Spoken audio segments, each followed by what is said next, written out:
México es un pueblo con hambre y sed. El hambre y sed que tiene no es de pan. México tiene hambre y sed de justicia. Justo Sierra. Con su venia, presidente. Vengo, por supuesto, a respaldar este dictamen de la comisión en la que soy secretario de la Comisión de Gobernación, de un hombre excepcional. Pero para entender a este coloso de la educación, a este hombre cuyo legado traspasó no solo entre gobiernos, sino entre lo que podríamos llamar el viejo régimen y lo que vino después de la revolución, hay que ponerlo en su contexto. Algunos no hacen énfasis en este contexto porque creen que quizás con eso lo demeritarían o atacan esta historia oficial, maniquea, en donde todo es negro antes de la revolución y todo es luminoso después de ella. Porque hay que decirlo con sus letras para entender a Justo Sierra. Justo Sierra era un hombre de poder, porfirista, cercano a Porfirio Díaz, amigo personal de él. Tenía 29 años cuando la primera presidencia de Porfirio Díaz, y todavía al fin de sus días, en el exilio de Porfirio Díaz, todavía fue el padrino de su nieta allá en Europa, para que vean la cercanía hasta el final de su vida de Pero ¿de qué estaba hecho Justo Sierra? Para no solo ser efectivamente en este ámbito porfirista alguien de poder, sino de ser crítico, de decir la verdad, a pesar de que eso no estuviera en el ánimo de su momento. Ya les leí un fragmento. Hay otros que también hablan de esta debilidad del porfirismo. Dice en otro fragmento: todo aquel que tenga el honor de disponer de una pluma, de una tribuna o de una cátedra, tiene la obligación de consultar la salud de la sociedad en la que vive. Y yo, cumpliendo con este deber, en esta sociedad que tiene en su base una masa pasiva, que tiene en su cima un grupo de ambiciosos y de inquietos en el bueno y en el mal sentido de la palabra, he creído que podría resumirse su mal íntimo en estas palabras: hambre y sed de justicia.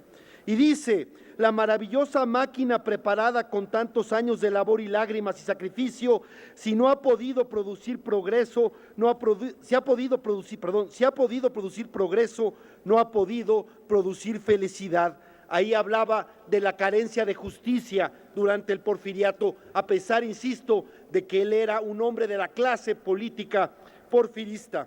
Pero además, hizo una revolución educativa en todos sus ámbitos. En el ámbito, obviamente, cultural, rescató el pasado indígena. En cuestiones de arqueología fue muy incisivo e hizo grandes esfuerzos y excavaciones para encontrar nuestro pasado indígena, del cual se sentía orgulloso. También las artes, las bellas artes, fue un gran historiador, además que equilibraba y trataba de ser en todo momento objetivo. Él, siendo un personaje, un maestro de la Escuela Nacional Preparatoria, cuando era diputado, habló a favor de poder pagar los préstamos a la Gran Bretaña, y eso molestó a los estudiantes de la Escuela Nacional Preparatoria, que hicieron una manifestación en su contra. Imagínense cómo no le iba a doler a este gran educador. Pero miren cómo respondió Justo Sierra.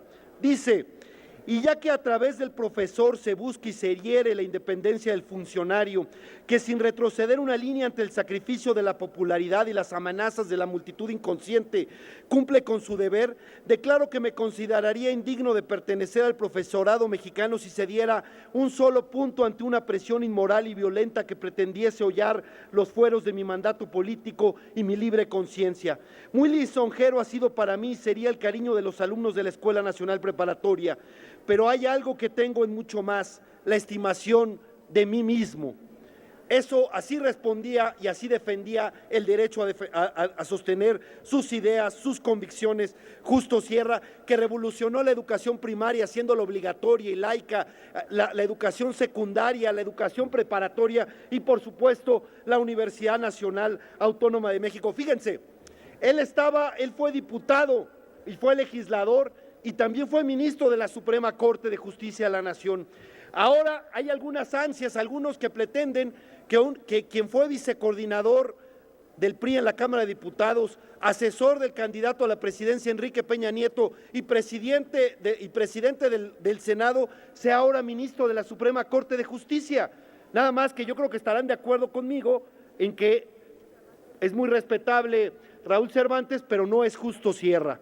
Y yo creo que también estarán de acuerdo conmigo en que no estamos en el porfiriato, o yo espero que no estemos en el porfiriato. Pero aún así, fíjense lo que dice Justo Sierra de la independencia del Poder Judicial, a pesar de haber sido diputado cercano a Díaz y luego ser ministro de la Corte. Él dice: sin la independencia de la justicia, señores diputados, no hay justicia. Y sin la justicia no existe la base, no digo de las instituciones libres, ni aún de la sociedad misma. Y cuando en un país, aunque se haya constituido por forma republicana, no existe la justicia independiente, entonces no hay realmente instituciones. La república se llama despotismo. Esto dice Justo Sierra de quienes quieren controlar al Poder Judicial con esto. Y además quiero decirles que dice, para que fíjense que, porque él ve a la educación como una forma de encontrar justicia, la educación para la justicia, la educación para la soberanía nacional, para la identidad nacional frente al poderoso del norte y también para crear progreso y justicia. Y dice: si hay 4/5 partes de mexicanos que son parias, señores, esto quiere decir que hay 4/5 partes de mexicanos que no tienen derecho.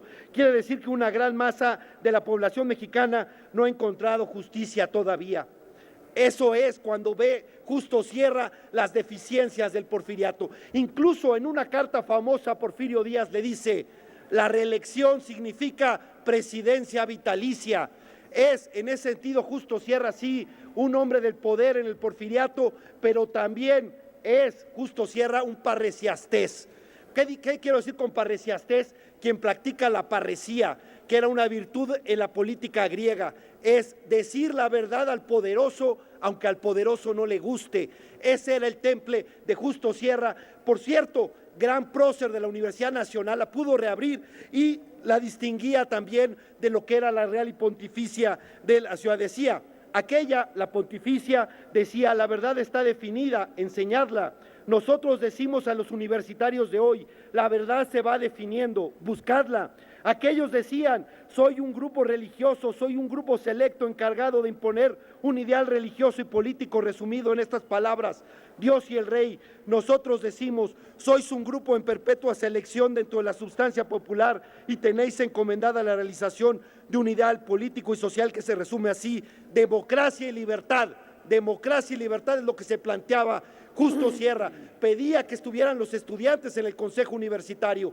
Tuvo que aceptar que solo tuvieran voz, pero él quería que tuvieran también voto. Y terminó diciendo: la Universidad Nacional es un gran legado, la educación pública es un gran legado, un legado que no solo, insisto, traspasó las fronteras de otro gobierno, sino que incluso de un siglo a otro, el antes de la revolución, ante después de la revolución. Muy merecido este homenaje a Justo Sierra. Y termino simplemente diciendo: en la universidad el auditorio más emblemático que tiene se llama Justo Sierra. Los estudiantes en el 68 le llamaron Che Guevara. Yo quiero decir, porque perdí la cuenta de cuántos eventos organicé en ese gran espacio, hoy privatizado por algunos que se sienten la auténtica izquierda. Diputado y sacaban todos. Redondee, por favor, su participación y concluye. Termino diciendo una cosa: a lo mejor la solución, porque los estudiantes llamaron Che Guevara no en detrimento de Justo Sierra al auditorio, quizás la solución, lo digo ya todo pasado, sea la que señaló Carlos Monsiváis y que ese auditorio sea el Che Sierra. Gracias.